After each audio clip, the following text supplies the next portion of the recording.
కృష్ణం వందే జగద్గురుం భగవద్గీత అంతకాలే చ మామేవా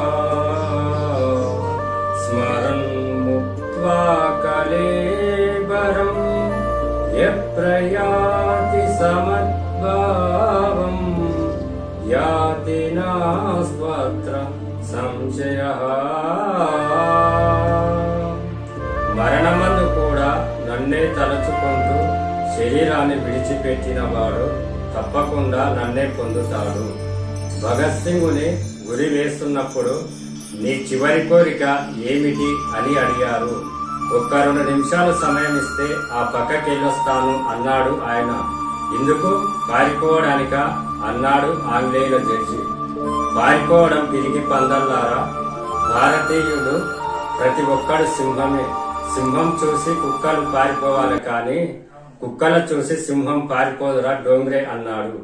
ఏంట్రా వీళ్ళకి ఇంత చిన్న ఏజ్ లో ఏమిటి వీనికి ఇంత పొగరు, ఇంత పవరు, ఈ శక్తి అంతా ఎక్కడి నుండి వచ్చింది అని వాడు అనుకుంటున్నాడు. సరే వెళ్ళమన్నాడు.